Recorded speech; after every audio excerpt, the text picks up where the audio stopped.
안녕하십니까. 공개 크리니벨입니다. 이제 슬슬 또 노출의 시기잖아요. 그래서 이제 다이어트를 좀 생각하시는 분들 많이 계실 텐데 네. 제가 충격 요법 하나 드리겠습니다. 그야말로 충격적입니다. 네. 먹는 거? 아닙니다. 인류의 멸망. 비만이 인류의 멸망을 가져올 수 있다. 연구 결과가 분명히 웃지 마시고요. 진짜 연구 결과가 있어요. 자, 2020년이 되면 전체 질환의 60% 그리고 사망 원인의 73%가 비만이고요. 네. 더 충격적인 건요. 2050년이잖아요. 네. 식량난에 빠질 수가 있다. 2050년. 네. 2050년이면 지금으로부터 38년 뒤 충분히 제가 살고도 남아있을 시대인데 그때 식량이 고갈된다는 말씀이신가요? 될 수 있다. 될 수 있다. 벌써부터 걱정이 되는데 유럽에서는요. 절반 이상의 사람들이 이미 과체중이라고 하고요. 2009년에는 한 해 동안만 이 비만으로 사망한 사람이 260만 명에 달한다고 합니다. 이 사람들이 모두 체중을 빼면 얼마나 줄일 수 있었을까요? 얼마나? 맞춰보시죠. 트럭으로. 1톤 트럭으로? 1톤 트럭으로 해보죠. 네. 그럼 1톤 되겠죠. 트럭으로. 뭐 한 수천 대. 100만 대? 100만 대? 100만 대까지 되려면. 네. 1,500만 톤을 줄일 수가 있다고 합니다. 1,500만 대네 그러면. 1,500만 대. 대단하죠. 대단하네. 네. 근데 사실 한국인의 비만도 사상 최고치를 기록하고 있습니다. 네. 시청자 여러분께서도 이 체중 평균치를 올리는데 혹시 기여하고 계시지는 않는지. 네, 세계보건기구에서도 이 엄연하게 이 비만은 질병으로 규정하고 있습니다. 네. 자, 이 단순히 체중을 줄인다고 좋아하시는 분들이 계신데 그것이 아니라 체지방을 줄이는 것이 굉장히 중요하겠습니다. 그렇습니다. 네. 사실은 이제 몸무게 줄이는 게 본인의 어떤 외모적인 어떤 성찰이랄까 그리고 또 어떤 본인을 위해서 줄인 것이 아니라 그동안 얼마나 지구가 몸살할 것이었습니까, 여러분? 그 수많은 몸무게를 짓누르고 있었습니다. 그러니까요. 지구와 인류와 우리 우주의 미래를 위해서 여러분 다이어트를 꼭 해야 되겠다 하는 다짐을 또 해보게 되고요. 오늘 공개 크리니벨 학문 출혈에 대해서 알아보도록 하겠습니다. 저희가 지난주에 예고를 해드렸죠. 혹시라도 대장암이 아닐까? 체질일까? 걱정하시는 분들은 효과적인 구분 방법이 있으니까 지금부터 출발해보시죠. 어느 날 항문에서 피가 난다면 배변 시 출혈의 원인으로 지목되는 대장암과 국민병, 치질. 간단한 진찰과 항문 내시경만으로도 80~90% 구분이 가능하다는데 항문 출혈, 대장암일까, 치질일까? 피의 색깔과 출혈 양상에 따라 간단하게 구분할 수 있는 자가진단법에서 진단과 치료 예방법까지 대장암과 치질의 모든 것. 대한웰리스병원 김병수 원장과 함께 자세히 알아봅니다.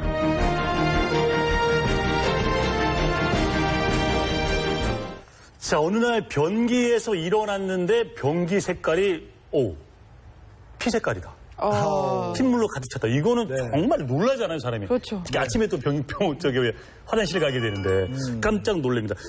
대변에 피가 섞여 나온다, 이제 휴지에 피가 묻어 나온다 이런 분들 많이 걱정하실 텐데 오늘 이 시간 놓치시면 여러분들 정말 그 궁금증과 막연한 두려움이 계속 될 겁니다. 치질일까 혹은 대장암일까 궁금하신 분들 이 시간에 함께 하시면 그 해법을 저희가 완벽하게 여러분께 전수를 해드리도록 하겠습니다. 자, 항문출혈, 대장암일까, 치질일까? 오늘의 명의 모셨습니다. 어서 오십시오. 반갑습니다. 반갑습니다. 자, 원장님, 당연히 원장님께서는 그런 분들 많이 보시겠죠. 그 항문에서 피가 나온다, 이런 호소하시는 분들이 그렇게 많이 계십니까? 세 분은 그런 경험이 없었나요? 갑자기 저희가 첫 질문부터 이렇게 물어보시니까 솔직하게 얘기를 해야겠죠? 네. 저는 있었어요.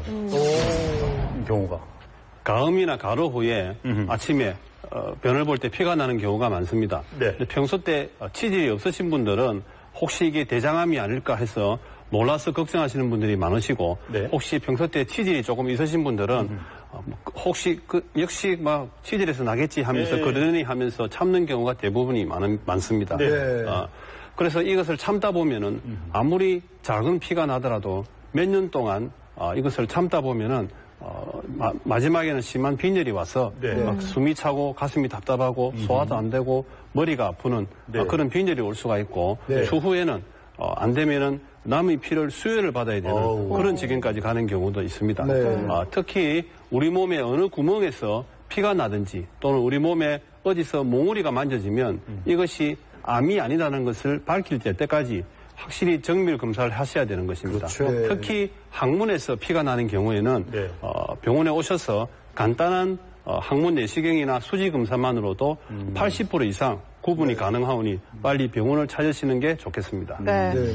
그렇다면 이렇게 항문 출혈이 있을 경우에는 어떤 질환들을 의심해 볼 수 있을까요? 저희가 정리를 해봤거든요. 네. 만나보시죠. 자, 항문에서 피가 나요. 보겠습니다. 첫 번째, 치질, 치해. 많고요. 네, 두 번째, 대장암. 오호. 그리고 대장용종, 대장개실. 네. 네 번째는 치열. 치열. 네. 그리고 궤양성 대장염, 그리고 크론병 이렇게. 와, 생각보다 많네요. 저는 항문에서 피가 나면 치질만 하나 생각했는데 이렇게 질환들이 다양하고요. 또 제가 여쭤보고 싶은 게 대장개실이라고 있는데 저는 오늘 처음 들어보거든요. 저도 처음 들어봐요. 여기에 대해서 좀 설명을 부탁드리겠습니다. 배변 시 출혈의 원인으로 가장 많은 것이 치질입니다. 그 다음으로서 항문에 생기는 질환 중에 대장에 생기는 질환 중에 대장암과 대장용종이 있고 혹시 아까 말씀드린 대장개실에서 피가 날 때는 피가 그 덩어리가 섞어가면서 대량으로 나는 경우가 있습니다. 원장님, 대장개실이 어딘데요? 예, 대장개실은 한마디로 대장용종과 반대로 밑으로 홈이 파이는 것을 말합니다. 대장 점막이 홈이 파여서 지나가는 변이 거기에 계속 오래 정체하다 보면 염증이 생겨서 그 조직의 염증에 의해서 출혈이 일어나는 것입니다. 그 외에 우리가 변비나 딱딱한 변을 보실 때 항문이 찢어지면서 피가 나는 그런 치열이 있을 수 있습니다. 그러나 이게 모두의 항문에서 피가 난다고 해서 모든 것이 대장암이 아니므로 너무 걱정하지 마시고 그러나 문제가 되는 것은 이런 대장암이 있는 환자분 중에서 항문 그 치질이 같이 동반되는 경우가 있을 수 있다는 것입니다. 아까 그 목록 중에 또 다른 원인이 있었는데 항문에 피가 나는 원인 중에 그 두 가지 뒤에 게 뭐였죠? 궤양성 대장염인데 예, 요즘 많이 늘어나고 있는데 그 외에 늘어나고 있는 원인 중에 만성으로 대장의 염증이 반복되는 장질환이 있습니다. 그 중에 대표적인 것이 궤양성 대장염과 크론시병이라는 게 있습니다. 크론시병이요? 이런 경우에는 이 피도 나지만 염증에 의해서 누런 진물과 같은 콧물이 그 피와 같이 섞여 나오는 경우가 있습니다. 그 외에 위나 십이지장에서 피가 나서 밑으로 흐를 때는 피 색깔이 짜장면 색깔처럼 아니면 검은색이 항문을 통해서 나옴으로써 타르변이 되는 경우가 있습니다. 그렇군요. 그러니까 일단은 저희가 좀 종합을 해보면 첫 질문이긴 합니다만은 대장에 이제 항문에서 피가 난다고 해서 이게 큰 질병이라고 생각하시진 않아도 된다는 거죠. 그렇습니다. 대부분 치질에 가벼운 질병일 수 있지만 근데 이걸 자칫 놔뒀다가는 큰 질병이 될 수 있기 때문에 일단 피가 나면 병원을 찾아서 간단한 검사를 받으라 이런 얘기죠. 오케이, 알겠습니다. 자, 그러면 지금부터 저희가 또 하나하나씩 또 그 문구를 열어보면서 얘기를 나눠보도록 하죠. 자, 그렇다면 어떤 경우가 단순 치질이고 어떤 경우는 대장암일지 좀 구분을 해보도록 하겠습니다. 자, 그래서 첫 번째 키워드라고 할 수 있죠. 항문 출혈, 대장암일까 치질일까? 자가 진단법 공개합니다. 자, 항문 출혈, 대장암일까 치질일까? 뭡니까? 선홍색인가 검붉은색인가? 색깔이 피의 색깔이 그렇다는 거죠. 그러니까 아주 선홍색이나 아니면 좀 짙고 좀 안 좋은가 뭐 이런 건가요? 이 대장암과 치질의 출혈의 차이점에 있어서 가장 중요한 것이 피의 색깔입니다. 피가 선홍색으로 통증이 없으면서 선홍색으로 피가 나오는 경우에는 치질인 경우가 대부분 많고요. 그다음에 대장암에서 나는 경우는 치질과 달리 포도주 색깔 같은 검은 이런 짙은 검붉은색이 검붉은색의 피가 나는 것이 대부분입니다. 왜냐하면 이 대장의 암에서 나오는 피는 흐르면서 대장 밑으로까지 내려오면서 이 피가 검은색으로 변하기 때문입니다. 그래서 변을 보시고 난 뒤에 꼭 피가 나는 경우에 이 색깔을 꼭 확인하는 습관을 들이는 것도 중요하게 보겠습니다. 대장암 정도 좀 묵은 피네요, 묵은 피. 그렇잖아요. 저희가 체했을 때 따더라도 검은 피가 나오면 안 좋은 거거든요. 그렇게 또 비유가 되나요? 우리 요즘 너무 공부 열심히 해요, 우리 은하 씨가. 자, 계속해서 두 번째 자가 진단법 알아보겠습니다. 알겠습니다. 자, 항문 출혈, 대장암일까 치질일까 보겠습니다. 변에 묻어나오나 뚝뚝 떨어지나. 저 이거 여쭤보려고 그랬거든요, 좀 전에. 피가, 피가 뚝뚝 떨어지는 건지 아니면 변이랑 같이 나오는 건지. 아니, 뚝뚝 떨어지면 굉장히 무서울 것 같은데요. 궁금하시죠? 네, 궁금합니다. 무서워요, 근데. 일단 평상시에는 괜찮다가 병 보시려고 힘을 많이 줬을 때 피가 뚝뚝 떨어지는지 아니면 피가 어떤 때는 뿜는 경우도 있습니다. 이런 경우는 대부분 치질이라고 보시면 되겠습니다. 물총 쏘듯이 쭉. 맞습니다. 물총 쏘듯이 많이. 아니, 환자들이 그렇게 얘기를 한다는 말인가요? 아닙니다. 자기가 놀랬어. 그 사진을 찍어 오시는 분도 많습니다. 네. 물총 쏘듯이. 그러면 진짜 빈혈 생기겠네요. 지난번에 피났다 때 물총 쏘듯이 났어요? 어떻게? 지난번에 피났다 때. 아니요, 저는 깜짝 놀랄 만큼 났어요. 네. 계속. 그 대장암은 변을 보지 않을 때도 조금 날 수가 있지만 변을 보려고 힘을 쓰는 것과 관련 없이 피가 흐르면서 약간 고여 있다가 나오기 때문에 검붉은 피가 피에 변에 묻어 나오는 것이 대부분입니다. 네. 그래서 이게 아까도 말씀드렸듯이 변에 검붉은 피가 묻어 나오면서 누런 점액질 같은 진물이 같이 나오는 경우에는 대장이나 직장에 문제가 있다는 것을 의심해야 되겠습니다. 아니, 근데 만일 그 정도 됐다면 좀 진행이 되지 않았나요? 예, 그렇습니다. 이게 대장의 아까 나중에 증상에 대해서 다시 말씀을 드리겠지만 대장암은 출혈이 제일 먼저 있을 수가 있고 다른 증상이 동반하는 경우가 있는데 그래도 출혈만 있는 경우만이라도 조기 대장암일 가능성도 배제를 못합니다. 자가진단부 세 번째 알아보도록 하겠습니다. 자, 항문출혈 대장암일까 치질일까인데요. 자, 화면 보시겠습니다. 자, 네모 안에 두 개가 있어요. 배변 습관이나 체중 변화가 있나 중요하겠고요. 그다음에 잔변감이 있나 대변 보고 나서 이제 묵직한 느낌 잔변감이 있나라는 것인데 자, 우리 원장님 한번 설명 부탁할까요? 그 대개 대장암은 통증이 없기 때문에 초기에는 전혀 증상이 없다고 보시면 되겠습니다. 그러나 이게 많이 조금 진행되다 보면 그 가장 일어날 수 있는 게 평소 때 변을 잘 보시는 분들이 변 보기가 힘들다든지 또는 변을 하루에 한 두세 번 보시는 분이 5, 6번 본다는 횟수가 변하는 배변 습관이 변하는 경우가 있습니다. 그런 증상을 많이 호소하고 있습니다. 그 외에 대장암이 많이 진행된 경우에는 몸무게가 빠진다든지 근력이 떨어진다든지 그런 증상도 많이 있습니다. 이 잔변감은 치질이 심할 때도 나타날 수가 있고요. 그다음에 치질이 생기는 항문 바로 위에 직장에 대장암이 있을 때도 잔변감을 호소하시는 분들이 꽤 많은 편입니다. 자, 계속해서 다음 진도 나가도록 하겠습니다. 화면 주시죠. 항문출혈, 대장암일까 치질일까? 자, 뭡니까? 마지막입니다. 통증이 있나? 근데 치질 앓은 분들은 제 주위에도 많이 계시는데 아프다 그래요. 아프다고 하는데 보통 암은 우리가 통증을 느끼기 전에 느끼고 통증이 이미 있다면 너무 이제 시기가 지나버렸고 그죠? 통증이 오기 전에 많이 생긴다고 하지 않습니까? 어떻습니까? 진행을 오래 하시다 보니까 너무 많은 것을 다 섞여가지고요. 근데 뭐가 뭔지는 잘 모르겠어요, 제가. 결론부터 말씀드리자면 대장암은 거의 통증이 없습니다. 정말 말기 대장암이 발견되지 않고서는 대장암은 통증이 거의 없습니다. 문제예요, 그죠? 항문에 통증이 있으면서 피가 나는 경우에 결국은 치질이라고 보면 됩니다. 그 치질 종류 중에 대표적인 것이 두 가지가 있습니다. 뭡니까? 그 항문 주위의 치료에 의해서 항문 주위에 농량이 생기는 게 있습니다. 고름이다. 고름이거든요. 고름 주머니가 생기는 것 말이에요. 그 외에 항문 주위에 혈관이 막혀서 갑자기 부풀어 오르는 혈전성 외치질이 생겨서 우리하게 아픈 경우가 있습니다.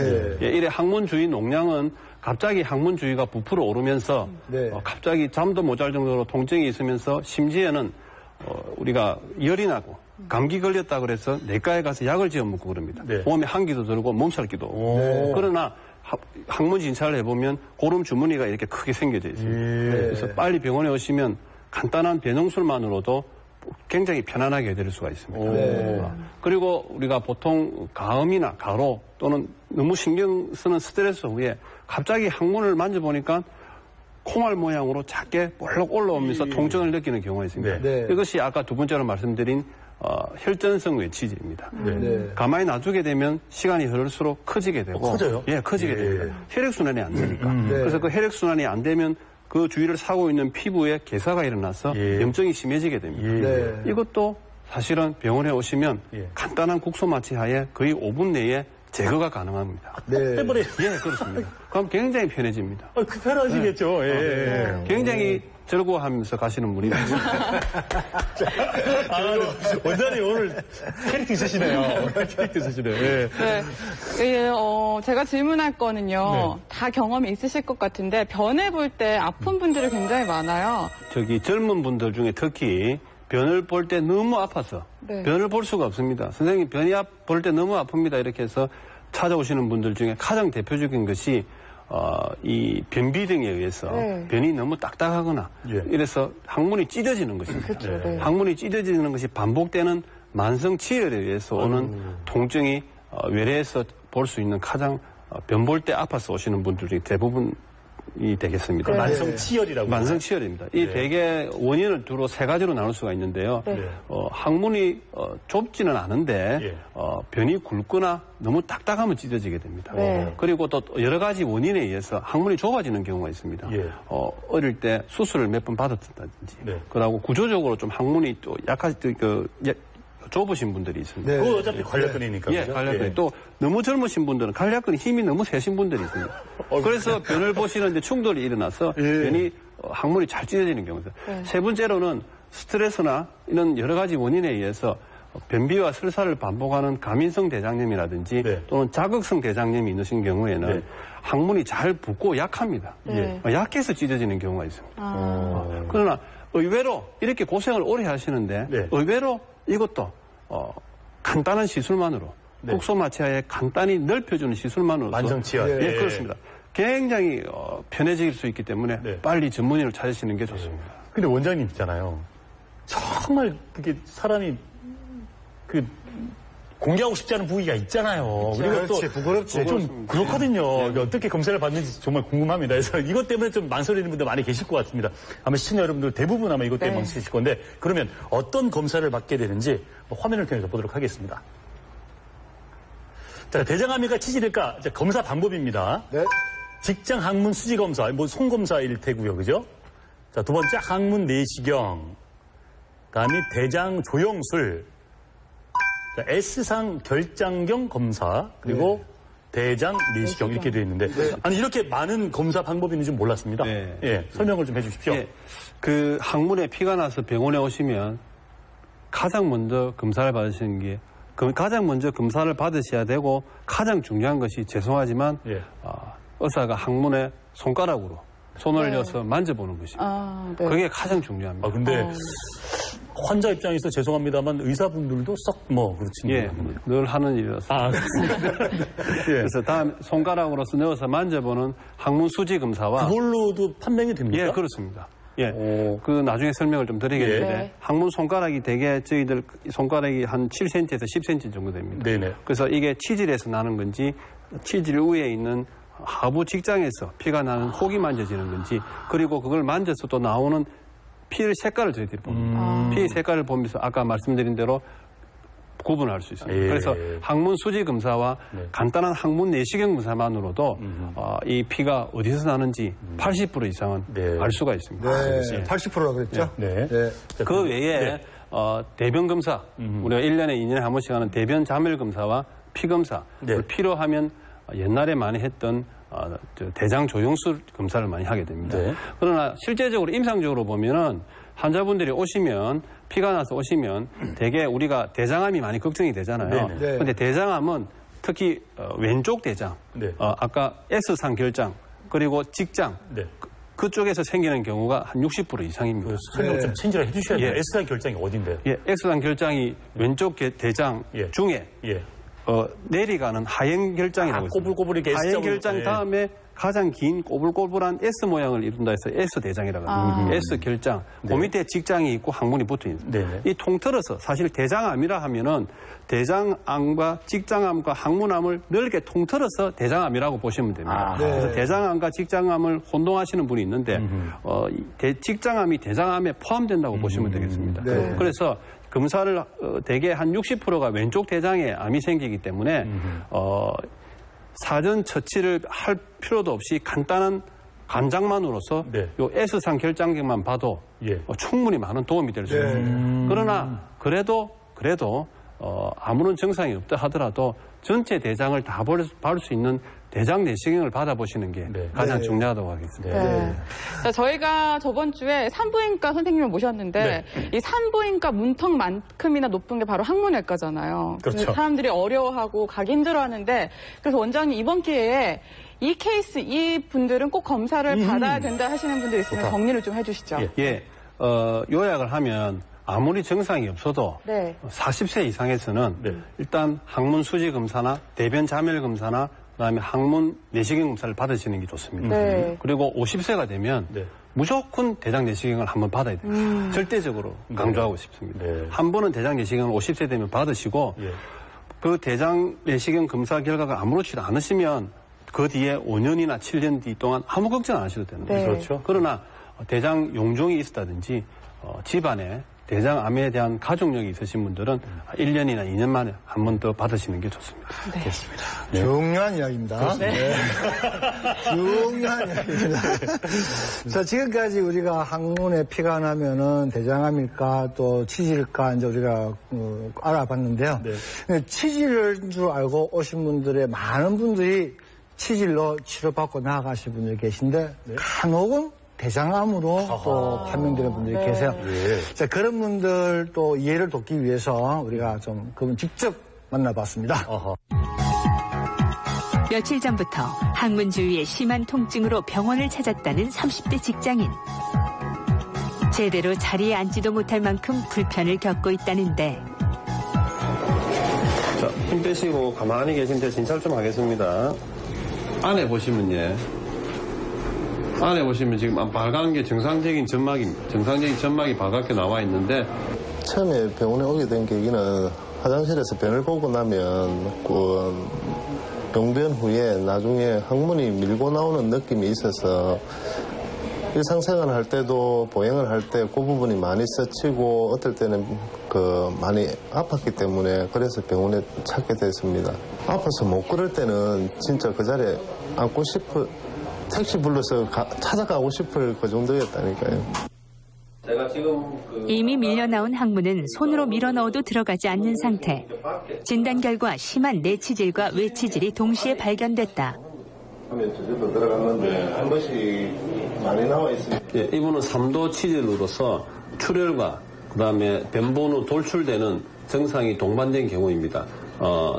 손으로 밀어 이어도 들어가지가 않고 조금 지나면 저절로 빠지는 그런 상태가 되겠습니다.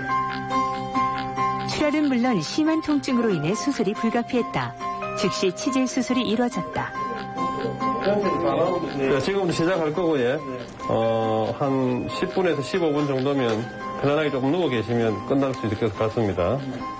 제가 태어나서 처음으로 수술하는 거거든요. 근데 많이 겁도 나고 긴장도 되는데 하반신 마취를 했지만은 그 원장님이 중간중간 설명하면서 이래 수술을 하시니까 더 믿음도 가고 잠시 엎드려 있다 나온 그런 느낌밖에 없어요, 지금.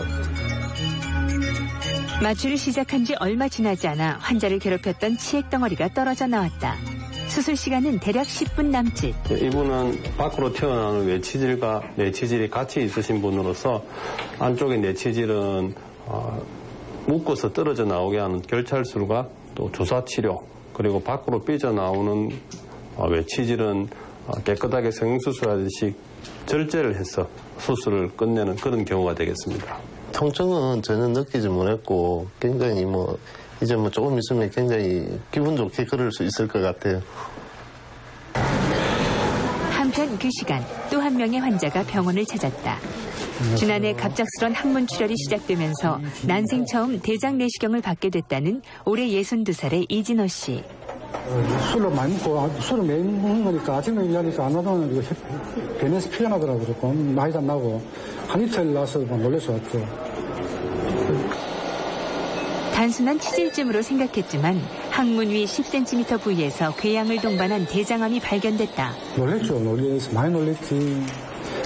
장사 사업하던 거 다 접어야 되고 그렇게 됐죠. 지금도 무슨 문제가 다 아무것도 못 하니까 조리를 해야 되니까 일하면 안 된다 하더라고요. 5월달가 된 거예요. 7월달까지. 지난 3월 대장암 수술을 받은 이후 지금껏 6번째 항암 치료를 받고 있다는데 그 때문에 고생을 많이 하시고 제가 그때 둘 다 인식이니까. 손 처음에 많이 풀린 편이죠. 많이 풀리죠. 그러니까 대리는 이제 하루에 많이 가야 되니까 2시간 만에 한 번씩 봐야 되니까 이게 제일 어찌 보면 수술이 제일 간단하죠. 수술은 뭐 눈 떠들어서 눈 감고 눈 뜨고 나면 뭐 이렇게 한 것이 아니라 한 일주일만 고생하면 되니까 걔였는데 방사선도 좀 힘들고 항암은 할 때는 걔였는데 하고 나서 휴지 오니까 너무 좀 더 일찍 발견하지 못했다는 후회가 남는다. 다시 검진해야죠. 대매치 너무 과신하지 말고 체력 하다가 욕보지 말고 뭐 어쨌든 1년에 한 번 한다든지 제가 무조건 검사를 자주 해야 돼요. 나는 평생에 검사를 안 했으니까 61만에 처음 병원 왔어요. 아, 화면 잘 봤습니다. 그나저나 얼마나 다행이세요. 네. 지금 62이라고 하셨잖아요. 네. 이제부터 인생이신데, 그죠? 네. 얼굴도 환하게 좋으시고, 그러니까 일찍 병원에 가셨다는 게, 그죠? 이분의 삶이 완전히 달라질 수 있는 터닝 포인트다는 생각이 네. 들고, 이 방송 보시는 분들도, 아, 나 찜찜해. 왜 참으십니까? 병원 한번 가보시면 제가 좀 편하게 또 진료를 받을 수 있다고 그러는데. 사실 치질 수술이 이 수술 건수 1위를 차지할 정도로 정말 흔한 병이라고 하는데 근데 환자 대부분은 초반에는 거의 가지 않고요. 이 치질이 발생한 지 4년 이상 가는 게 절반 이상을 차지한다고 합니다. 왜 그럴까요? 바로 이 치질에 대한 편견과 오해가 있기 때문이라고 하는데 네. 저희가 오늘 그 편견과 오해를 해결해 드리겠습니다. 자리 한 줄 비웠더니 분이 좀 달라졌네요. 네, 좋아졌어요. 편견과 오해 첫 번째 만나보겠습니다. 네. 자, 치질에 대한 오해와 편견. 첫 번째, 네, 치질. 수술밖에 답이 없다라고 나왔는데 사실 저는요, 치질이 수술밖에 답이 없다라고 알고 있는데 저거는 오해가 아니지 않나요? 아, 그렇습니다. 이 많은 분들이 이렇게 생각하시는 분들이 많습니다. 네. 병원에 가면 무조건 치질은 수술을 해야 된다. 네. 이렇게 혼자 생각하셔서 네. 병원을 키우시는 분이 대부분 네. 많으신데요. 그렇지가 않습니다. 네. 간혹 피가 변볼 때 조금 나는 뇌치질과 그다음에 밖으로 약간 몽우리가 나왔다 들어갔다 하는 미미한 치질인 경우에는 대변 습관을 조절해드리고 네. 그다음에 자약이나 연고나 네. 가벼운 약물 치료만으로도 충분히 완치가 가능합니다. 그래요? 예, 그렇습니다. 주사도 있죠. 예, 그렇습니다. 요새는 뭐 마취도 없이 간단하게 네. 이 주사 치료로도 그 병소 부위를 주사를 넣어서 그것을 떨어지게 하는 전혀 통증이 없었고 일상생활 주사를 하면 왜 통증이 없습니까? 왜냐 그러면요. 그걸 아셔야 될 게 왜냐 그러면 저기 놓는 주사 부위는 네. 이 체신경이라 그래서 우리가 느끼는 신경세포가 없는 부위입니다. 그래서 아프지가 않습니다. 결론적으로 자동 마취가 되어 있는 상태입니다. 주사가 아픈 게 아니라 그 아이가 아픔을 못 느끼는 부위예요. 그래도 예, 들어가는 느낌은 있는 거죠. 그거는 간단한 정말 조금 불편할 나름입니다. 네. 좀 아프겠지만. 주사가 들어가지고 이게 따끔은 하겠죠. 아니요, 그건 정말 따끔거릴 정도도 못 네, 느끼신다니까. 정말 안 아픈가 봐요. 예, 네. 진짜 그러신가요? 눈 동그래졌어요. 눈이 커지고 있어요. 완전히 눈이 커지셨어 그래요. 예. 자, 그러면 주사요법까지 알아봤고 네. 계속해서 치질에 대한 오해와 편견을 알아보도록 하겠습니다. 예. 네, 화면 보시죠. 자, 네모 안에 나오겠습니다. 수술하고 나면 항문이 약해진다. 그 관략근이 약해진다. 네, 그런 이야기 많죠. 근데 옛날 이야기인데요. 한번 자세히 알아볼까요? 예, 이런 걱정도 하는 부분이 굉장히 많습니다. 네. 사실은 치질 수술하고 나면 나이가 들어서 변이 sel까봐 걱정하시는 분들. 아니, 그거 얘기한다니까요. 그러니까 결론적으로 말씀드리면 치질은 항문 관략근과는 전혀 무관한 겁니다. 네. 그 근처에 붙어 있는데 왜 무관합니까? 근처에 수술하는 도중에 관략근을 볼라 해도 볼 수가 없습니다. 왜요? 위치가 다르기 때문에. 그래서 그러나 치질 종류 중에 그 치루라는 병이 있습니다. 이 치루가 오래돼 갖고 복합 치루인 경우에 간혹 수술을 하다 보면 수술 후에 일시적으로 이 항문의 힘이 약간 떨어지는 경우가 있지만 조기에 수술을 하신다든지 그리고 요새는 이 치료 수술도 수술 방법이 하도 많이 발달돼 있기 때문에 전혀 그런 걱정을 안 하셔도 됩니다. 제가 자신 있게 말씀드립니다. 알겠습니다. 네. 저희가 뭐라고 다른 질문을 못 하겠네요. 저렇게 말씀하시니까. 자, 그러면 치질에 대한 오해 편견 그 세 번째 화면을 통해서 만나보도록 하겠습니다. 자, 뭡니까? 열어주세요. 아프다. 많이 아프다.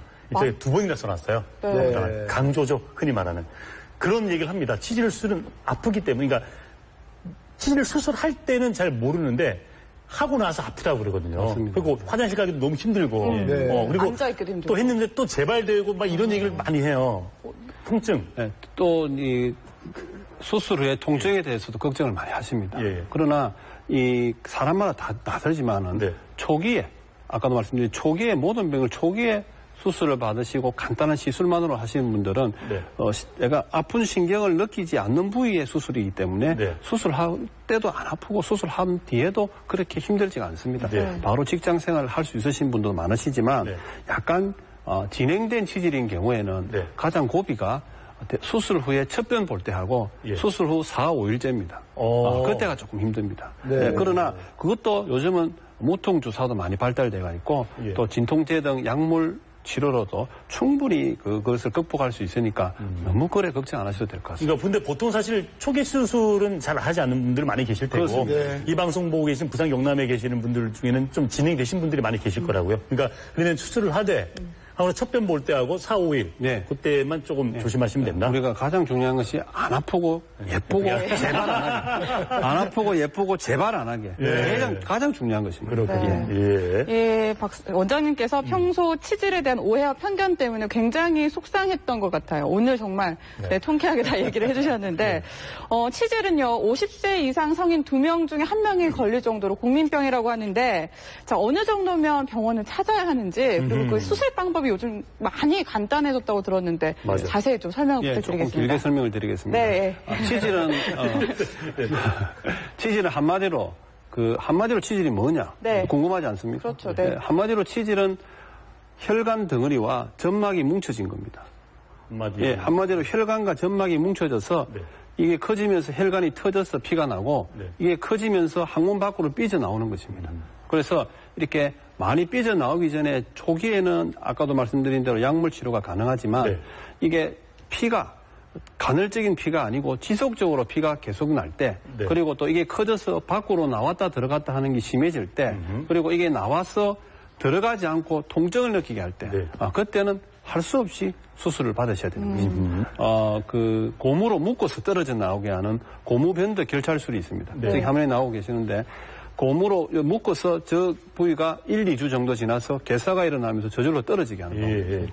그 외에 이제 레이저 등을 이용한 응고술이 있고 그리고 이 여러 가지 많은 기구가 많이 발달되었지만 초음파 가위 등 같은 그런 것으로 의해서 결국은 근본적으로 절제하는 근본 절제술이 있습니다. 그러나 이 보통 그 수술 시간도 대개 한 5분에서 길게는 한 15분 정도면 충분히 요새는 그렇게 짧게 가능하고 바쁜 직장인들을 위해서 가능하면 당일 수술하시고 당일 퇴원할 수 있게 하는 경우가 많고 또 조금 진행된 경우에는 금요일 수술하시고 또 토요일 이용하셔서 수술하시고 일요일 날 쉬고 월요일 날 정상적으로 출근하시는데 아무 지장 없도록 저희들이 노력을 하고 있습니다. 그렇군요. 자, 궁금증 풀렸습니까? 치질에 대해서는 이제 좀 알겠네요. 그거 많이 서운하셨네요. 자, 그럼 지금까지 우리가 무엇을 알아봤는가 하면은 치질의 뭐 원인 또 치료 방법에 대해서 알아봤어요. 오늘 본격적으로 이제 그다음에 우리가 가장 궁금해하시는 대장암에 대해서 알아보도록 하겠습니다. 자, 다른 암과 구분되는 대장암의 특징이 또 있는데요. 화면 보시면서 설명드리도록 하겠습니다. 자, 대장암은 어떤 암이다라는 것인데요. 자, 과연 어떤 암일까요? 느린 암이다. 느린 암. 성장이 조금 천천히 되는 느린 암이다라는 표현 같아요. 원장님 설명해 주실까요? 네. 대장암은 다른 암에 비해서 진행 속도가 느리다는 것이 장점이자 큰 특징입니다. 그래서 이렇게 대장의 점막 세포가 자라서 용종이 되는데 보통 5년에서 7년 정도 보시면 되고 이 용종이 자꾸만 자극을 받아서 대장암으로 변하는데 5년에서 10년 정도 보시면 됩니다. 그래서 이게 보통 대장암이 만들어지는 데는 10년 이상 걸린다고 보시면 됩니다. 그래서 우리가 대개 대장암이 발견될 때 요즘은 대부분 조기 대장암이 되겠습니다. 그래서 조기 대장암이 되면 수술을 해도 예후가 좋고 하고 나서도 재발 확률도 굉장히 낮아지게 되는 것입니다. 그만큼 조기 진단이 가장 중요하다고 보면 되겠습니다. 지금 화면은 상당히 좀 폭이 큰 것 같아요. 이 지금 한쪽에는 지금 모형을 그려놨는데 지금 양쪽에서 많이 자란 거고 저쪽은 궤양성으로 이렇게 부풀어 오르면서 그 대장의 반 이상을 막고 있는 거예요. 네. 그런데 저렇게 좀 느린 암은 대장암이 느리지만 그래도 간혹 좀 빠르게 성장하는 암도 있죠. 예, 대장암 또 저희들도 많은 그 논문을 보면은 어떤 데는 1년 안에 갑자기 빨리 자란다는 그런 대장암이 발견됐다는 보고도 간혹은 하고 있습니다. 네. 굉장히 드문 경우. 그러니까 희박하지만 그런 경우도 있으니까 꼭 참고를 하시고. 왜냐하면 왜 대장암 느리다고 그래서 난 경우가 달라 이렇게 말씀하시는 분이 계실 수 있거든요. 알겠습니다. 그런 케이스도 있다는 것 여러분 좀 참고하시고요. 자, 그러면 대장 내시경은 40세 이상 아까 말씀하셨는데 그리고 50세 이상은 좀 꼭 받으시라고 말씀하셨는데 이분들만큼은 정말 안 받으면 안 된다는 분들이 계시잖아요. 예, 그렇습니다. 그런 분들 좀 체크 좀 해주십시오. 예, 요즘은 대장암이 우리나라에서 위암 다음으로 두 번째로 많이 발생하는 암입니다. 그래서 대장암의 경우에는 90% 이상이 40세 이상에서 생깁니다. 예, 그리고 40이 넘어가면 10년마다 대장암 발생률이 2배로 이상 증가하게 됩니다. 예, 그래서 보통 여자보다 남성에서 많이 생긴다 하지만 특히 여자들 경우에 유방암이라든지 자궁암이라든지 난소암 그리고 특히 위암 그리고 아까 말씀드린 만성궤양성 대장염, 크론시병 이런 그 가거력이 있으신 분들 그리고 또 대장암이나 대장용종에 대한 가족력이 있으신 분들은 이 대장암의 발생 빈도가 높다고 보시면 되겠습니다. 이런 과거력이랑 가족력뿐만 아니라 또 하나 대장암을 부르는 요인이 있다고 하는데요. 화면을 통해서 만나보겠습니다. 자, 대장암의 75% 문제는 바로 이것이라고 하는데요. 무엇일까요? 느낌 오네. 맞네. 식습관. 항상 생활 습관, 식습관이 문제인데 대장암에도 그렇게 크게 관여를 하는지. 예, 그렇습니다. 이 대장암의 원인을 말씀드리면 크게 두 가지가 있는데요. 한 4분의 3을 차지하는 것이 환경적인 요인입니다. 즉 식습관입니다. 예전에 그 일본에 사는 일본인들과 그다음에 일본에서 하와이와 캘리포니아의 이민간 1세와 2세의 그 대장암 발생률을 비교했을 때 훨씬 높다는 보고가 많았습니다. 예. 그만큼 이 외국 분들의 서구인들의 식생활이 드시는 것이 식이섬유가 부족하고 그다음에 동물성 지방과 단백질의 그 과다 섭취에 의해서 찰진 변을 만들지를 못합니다. 찰진 변을 만들지 못하면 변이 오랫동안 대장에 머물게 되고 빨리 진행돼서 배출이 안 되게 됩니다. 그래서 대장암의 발생이 증가한다고 합니다. 그 외에 요즘은 많은 암 유전자들이 다발성으로 합쳐져서 대장암 발생에 관여한다고 합니다. 그래서 아까도 말씀드린 가족력이 중요하다고 생각하시면 되겠습니다. 자, 이거 앞서 대장 내시경 말씀하셨는데 받아보셔야 되겠죠? 근데 이 특별한 증상이 없어도 받아야 하나요? 실제적으로 아무런 증상이 없으신 분들을 대상으로 우리가 그 대장 내시경을 다 하였을 때 거의 26%에서 작은 대장 용종이 다 있다고. 4명 중에 1명이라고 보시면 됩니다. 근데 40대 이상에서는 거의 한 30% 이상이라고 보시면 됩니다. 그래서 대장 내시경을 하게 되면 대장 용종을 발견하고 가능하면 다 제거해서 조직 검사를 하게 됩니다. 대장 내시경은 요즘은 굉장히 많이 받는 검사지만 불편하신 게 며칠 전에 드신 변을 다 비워야 하기 때문에 그 비우는 설사 유도제 약이 굉장히 많습니다. 그래서 그것을 먹기를 불편하신 분이 많으신데 요즘은 이 맛을 첨가하는 약품들이 많이 발달되었습니다. 그래서 많이 힘들지는 않다고 합니다. 1년에 한 번 정도 그거 그냥 검사를 안 하더라도 그거 드시고 숙변을 탁 배우고 나면 개운하다 하시고 하시는 분들이 많아서 그냥 검사를 안 하셔도 그 약을 1년에 한 번 정도 드시는 분들이 많습니다. 그렇게 생각하시면 됩니다. 그렇군요. 조 아나운서 한번 해보시죠. 그러니까 저도 이번에 한번. 입부터 항문까지 청소가 되는 거예요. 아니 근데 아까 전 또 궁금해진 게 뭐냐면 사실 화장실 가면서 제일 많은 사람들이 보편적으로 힘들어하는 것이 바로 변비입니다. 여성분들도 많고 사실 뭐 치질도 있겠고 뭐 대장암도 있겠습니다만 변비가 제일 걱정인데 이게 더 큰 걱정이 뭐냐면 앞서서 원장님께서 말씀하신 것처럼 그 어떤 식습관이 잘못돼서 좋은 변을 만들지 못해서 이 변이 안에 오래 머물러 있기 때문에 용종도 생기고 다른 질환이 생긴다고 말씀하셨잖아요. 그렇습니다. 그러면 변비도 말 그대로 오래 있는 거잖아요. 그렇습니다. 이것이 치질을 만들 수 있는 것인지 아니면 이 변비와 대장암이 연관관계가 있는 건지 궁금해하거든요. 예. 이 변비는 사람마다 개인적인 차이가 있지만 예. 대장암과 오늘 우리가 말씀드리는 대장암과 치질 발생에 있어서 네. 뗄래야 뗄 수 없는 네. 가장 밀접한 관계가 있는 원인이 되겠습니다. 예. 변비가 있으면 변이 화장실에 오래 머물게 됩니다. 네. 그러면 그 변에 들어있는 발암 물질이 대장 점막을 자극하는 시간이 많아지게 됩니다. 네. 시간이 많으면 많을수록 대장암이 발생 빈도가 증가되게 되는 것입니다. 그래서 대장암이 많이 생기게 되는 거고 변비가 있어서 변을 잘 못 보시는 분들은 화장실에 오래 앉아있게 됩니다. 네. 화장실에 오래 앉아있게 되면 아무래도 항문에 있는 치질이 밖으로 빠져나오는 그런 빈도가 많아지게 됩니다. 그래서 대장암이나 치질이나 다 이 변비가 주범이 될 수가 있습니다. 저도 변비 때문에 고생한 적이 있거든요. 변비 때문에 고생하시는 분들 많으실 텐데, 자, 그렇다면 원장님께서 이 변비도 잡고, 치질도 잡고, 대장암도 잡는 그런 생활 수칙 같은 거 알고 계시면 좀 얘기를 해주시죠. 예, 그러겠습니다. 예. 가장 중요한 것이 잘못된 배변 습관을 개선하는 것입니다. 네. 예. 유전이라는 말을 들어보셨죠? 네. 치질도 유전이다. 아빠가 치질이 있으면 아들도 치질이다. 정말요? 예. 네. 그게 왜냐 그러면 신문이나 잡지를 들고 가고 그래서 화장실에 오래 앉아 있는 걸 애들이 보고 그걸 따라하는 것이에요. 그게 가장 안 좋은 것입니다. 예. 그리고 조금만 마려워도 조금씩이라도 변을 보려고 노력을 하셔야 돼요. 예. 그리고 두 번째 혈액 순환이 잘 되게 이 온수 자욕과 모욕을 자주 하시고 충분한 수분 섭취를 하고 한 군데 오래 앉아 있는 것을 피해야 되겠습니다. 저희는 어떻게 하라고요? 매주 앉아가지고 2시간, 3시간 의제가 편합니까? 특히 밤 낚시한다고 차운데 오래 앉아있고 막 약주 드시고 오래 앉아있고 밤새 앉아있어 낚시라고 하시는 분들은 최고로 위험한 것입니다. 그 다음에 이제 중요한 것은 이 변비와 설사를 반복하게 일으키는 지나친 음주와 너무 맵고 짜운 자극적인 음식을 피해야 되겠습니다. 원장님은 맵고 짠 거하고 술을 안 드실 것 같아요? 저는 맵고 짜은 거는 전혀 안 먹고 요 그거는 조금씩 드시고 먹고 조금씩. 네, 알겠습니다.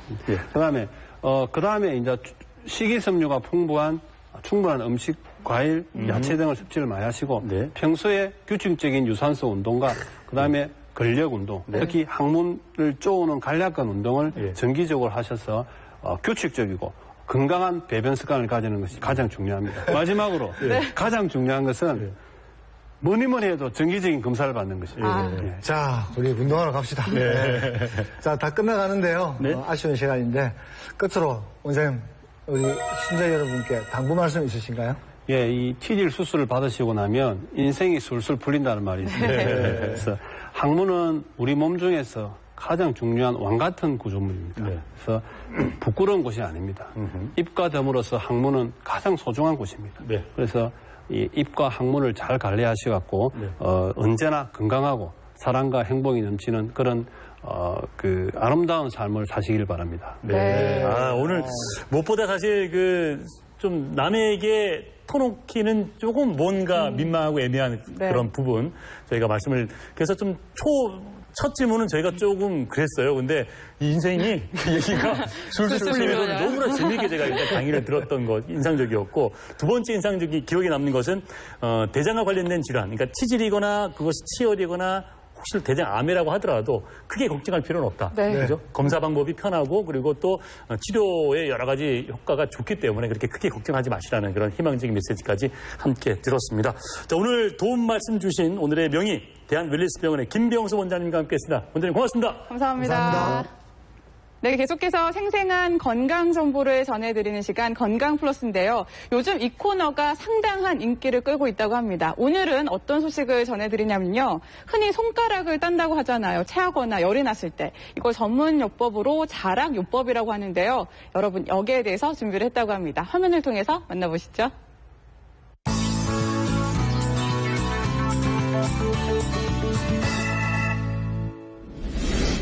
예, 흔히 집안에서 손가락을 따는 그런 응급처치를 하는 경우가 참 많은데 효과가 별로 없으시죠? 오늘 제가 여러분에게 제대로 된 손가락을 따는 방법을 알려드리겠습니다.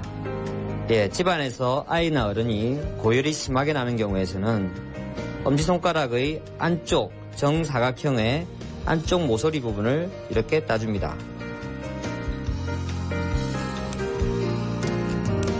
땄을 때 피가 계속 짜다가 피가 나지 않을 때까지 계속 짜주게 됩니다. 그러면 열이 내리게 됩니다.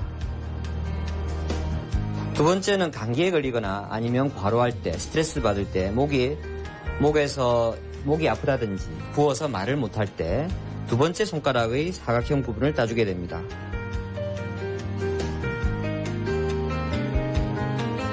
이렇게 되면 즉시 목이 시원해지면서 통증이 사라지게 됩니다. 세 번째, 식체가 되어서 심하게 체한 경우에서는 엄지손가락과 집게손가락을 다 따주게 됩니다. 안쪽 모서리 부분 네 군데를 다 따주게 되고,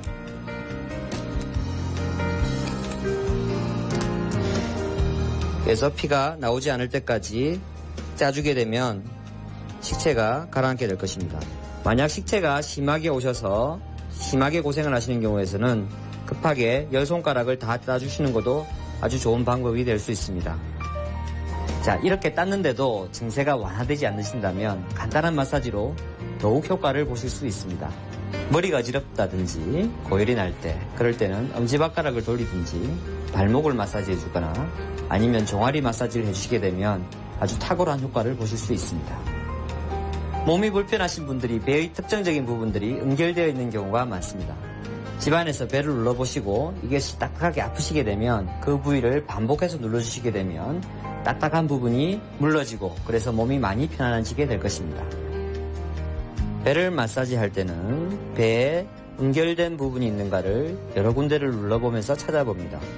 이렇게 눌러보면서 시계 방향으로 눌러보면서 찾아봅니다. 그러다가 연결된 부분을 찾으면 집중적으로 그 부위를 풀어줍니다.